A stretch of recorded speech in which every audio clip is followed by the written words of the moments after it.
সবাই কেমন আছো? আশা করি সবাই ভালো আছো, আমিও ভালো আছি। আর আজকে নিয়ে চলে এসেছি আমি হোম ট্যুর। ওই যে দুদিকে দেখলে ওটা হলো আমাদের মেন গেট, আর ওদিকে দুটো বাথরুম, একটা স্নান করার আর একটা এমনি বাথরুম। আর এখানে আমার মেয়ে খেলছে। আর চলো আমাদের ঘরে আমরা প্রবেশ করি। আর এটা হলো আমাদের সামনেই ঢোকার আগে একটা ছোট্ট রুম। তো এখানটা স্টোর রুম মতো পড়ে আছে। আর এটা হলো হল, এদিকে আছে সিঁড়ি ওটার। আর এদিকে দেখতেই পাচ্ছ আমাদের উপরে একটা জালি মতো করা আছে যাতে এদিকে আলোটা আর কি ঢোকে। আর এদিকে আমি জলের ড্রাম রেখেছি আর কি, এদিকে খাবার জল আর রান্না করার জল আলাদা হয় তো আমাদের সেই জন্য। আর এদিকে আছে মোটর আর কি, জলটা উপরে ওঠে বলে এদিকে বেসিন। আর এদিকে আমি বোতলগুলোকে এখানে রেখে দিয়েছি জল ভরে। আর এটা হলো আমার কিচেন। তো এদিকে দেখো, এদিকটা আমি সুন্দর করে সব কিছু সাজিয়ে রেখেছি। আর এগুলো আমি মেলা থেকে কিনেছিলাম এই কৌটোগুলো। আর এদিকে আমি সব কিছু সাজিয়ে গুছিয়ে রেখেছি। এটা হলো আমার কিচেন, পুরো কিচেন। আর ওপরে কিছু সামান আছে আর কি, আর নিচেই আছে বাসনপত্র, সবজি, তারপরে চালের ডাম, আটার ডাম। আর এদিকে আছে কিছু জিনিস তার অপোজিটেই আছে, এগুলো আমি সাজিয়ে রেখেছি। আর এটা হলো আমাদের বেডরুম। তো চলো বেডরুমে যাওয়া যাক। আর এদিকে দেখতেই পাচ্ছ আমাদের বেডরুমে ঢুকে পড়েছি। আর এদিকে আমাদের বেড নেই, কারণ আমরা বাইরে থাকি, এখানে এইসব করে কি হবে, তো সেজন্য করিনি, আমরা নিচেতেই শুই। আর এই যে এখানে হলো সব জিনিস গুছিয়ে রেখেছি।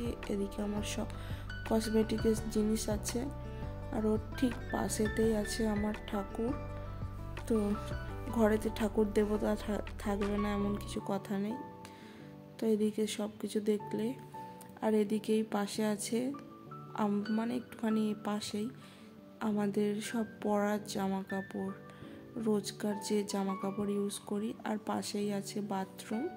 তো এই বাথরুমটা আমরা খুব একটা ইউজ করি না, রাত্রিরে খুব দরকার পড়লে তবেই ইউজ করি, তাছাড়া করি না। আর এখানেও একটা জালি মতো লাগানো আছে যাতে আলোটা ঢোকে, কারণ আমাদের ঘরটা অনেকটাই ভিতর দিকে, তো সেখানে কোনো আলো বাতাস ঢুকবে না, তো সেই জন্য এগুলো করা আছে। তো চলো এবার দেখে নাও আমার পুরো ঘরটা।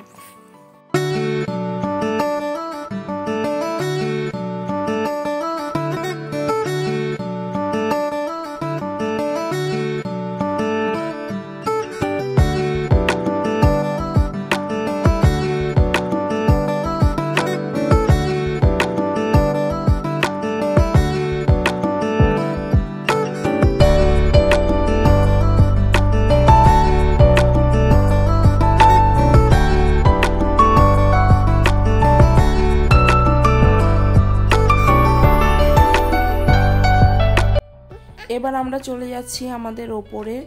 তো চলো ওপর থেকে একবার ঘুরিয়ে নিয়ে আসি যে আমাদের ওপরে কি কি আছে সেগুলো দেখে আসো। আর এদিকে ওপরে উঠে পড়ছি। আর আমার ঘরটা সেরকমভাবে গুছানো নেই, তো যেরকম ছিল সেরকমভাবেই একটুখানি দেখিয়ে দিচ্ছি আর কি। আর এদিকে সব আমার জামা কাপড় মেলা আছে, এই মাত্রই কাচা হয়েছে। আর এই দেখো সেই চালিটার মধ্যিখানে ওপরে একটা রুম আছে। তো এই ঘরটা যেহেতু আমার রেন্টে নেওয়া, তো সেই জন্য ওপরের ঘরটা ফাঁকাই পড়ে আছে। আর এদিকে আমার কটা গাছ আছে সেগুলো।